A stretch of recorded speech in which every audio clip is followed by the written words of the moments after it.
Helen Egan. I am the playwright behind Terranis, and today I'm going to be answering some of your questions about Terranis.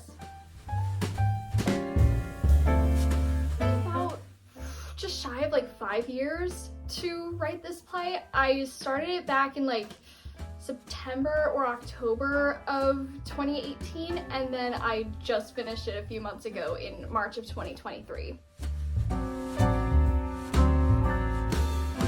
Well, it's not entirely easy to make a planet. It seems pretty simple on paper, but in actuality it's not.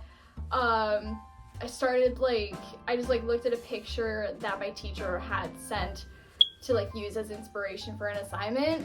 He had sent a bunch of pictures to use, and so I found one and I was like, ooh, let me start there. And so then I started writing the first few scenes. The first scene that you actually see is Rockwind finding Aethera for the first time since the invasion happened, and the rest kind of fell from there. It was at 11 o'clock at night on a Tuesday, and then I didn't stop until 2 a.m. So just takes time. It takes what's the word for it? It takes time. It takes a lot of imagination. It takes a little bit of playing, pretending that you're God for a second, if that's a good phrase to use, and yeah. You know what, I can actually show this, hold on. So, I mentioned that there was a specific picture that had inspired me a little bit. So I mentioned that there was a picture that helped inspire the kind of creation of Terranis. I kind of sparked it, and then I went from there, and that would be this right here. It was emailed out as an assignment from my playwriting teacher, shout out to Nick Gandiello. Basically the assignment was to take a picture from the cluster that my teacher had sent and create a scene around it. Think about the setting, think about what's in the picture, think about what could be outside the borderlines of the picture, think about what is there, what's not there, think about what could be added in, and create a scene around that. And so, like I said, first thing that I ever wrote was Rockwind finding Aethera, and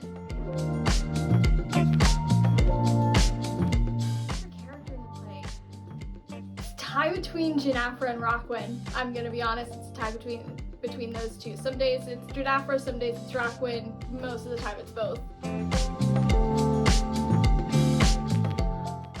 Right now, there's one line that Janafra says in Act 5 near the very end of the play.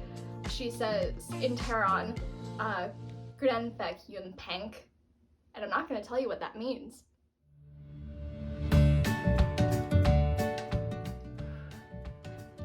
Hard because I don't really want to spoil too much. Favorite character moment that I could think of off the top of my head, there's a monologue that Janafra has, and it's the first time that we truly see Janafra opening up. She kind of has built this wall around herself that she tries her best to be as strong as she can be, and that monologue is the first time that we see her walls kind of come crumbling down, and we see her be a little bit more vulnerable with the rest of the group. And so it's just a chance to see that she is kind of allowing herself to be weak, and she doesn't like that, but she knows that she has to given the situation that she's in. And then relationships that I could spoil. Let's say that something happens in a cave near the point of the play where I would normally put intermission. That happens between two characters and gets pretty steamy, if you ask me. So just adding just a little bit of spice, just a little bit.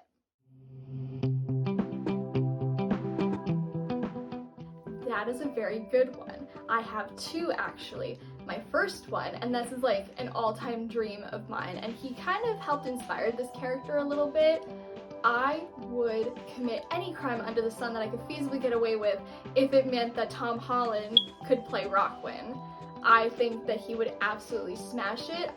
We don't really get to see Tom play sort of like funny characters, and I'm not talking like Peter Parker type characters where he's like, yeah, he's funny, but he's also like a bit of a dork a little bit, like he's a little bit geekish. Like, he's funny because he's a bit cynical and sardonic and things like that. We don't really get to see Tom Holland also play like the kind of romantic lead, for lack of a better phrase. Like, we don't really, Prince, that's what I meant to say, Prince. We don't really get to see him play like sort of this like Prince character. In a way, like, if Tom Holland were to play Flynn Rider, that's how I would picture that going. My second celebrity that I would love to have participate, and there's a very odd reason for this. I gotta say, I would love for David Archuleta to play Cleos. I know that sounds really weird because like he's more a singer than an actor, but like for context, I saw him in a production of Joseph and the Amazing Technicolor Dreamcoat where he played Joseph, and in that production he played Joseph with this sort of blissfully naivete that I think Cleos has, although I picture Cleos being more blissfully optimistic rather than blissfully naive. And I think that David Archuleta would take that optimism and the intelligence that Cleos has and just kind of help elevate that a little bit with the experiences that he has in like him wanting to be happy for the sake of himself rather than the sake of other people. Ooh, okay. If it were to go to Broadway one day, if it were to go to Broadway one day, I feel like Circle in the Square would be a good theater to have it in, just to like create the immersive environment. If we're having like a standard proscenium type stage, like, God, there's so many that are like really big. Maybe it's St. James, that's a really nice theater. I really like going there. But my all-time dream theater to have this in, and it kind of plays in with the last question as well, I would love for this play to be performed at the Tuacahn Amphitheater in St. George, Utah. Hear me out. That theater is an outdoor amphitheater literally in the Red Rocks, which that location kind of helped inspire Terranis a little bit. And just like having it be performed in the environment that I picture in my head when I think of what Terranis as a planet looks like, I think it would be pretty cool. Plus, they're really good at pyrotechnics, they're really good at flying, they're really good at like acrobatics and stunts and things like that. So like, I would feel like the play is in really good hands if Tuacahn were to ever produce it.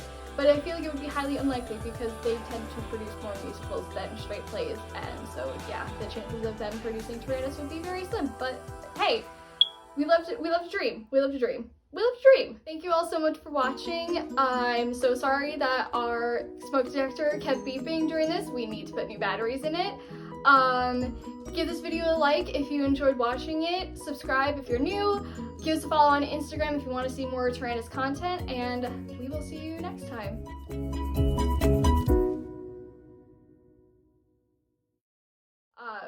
And then also, like, don't really get to see Rockwind. Subscribe, follow us on Instagram if you want to see more Terranis content, and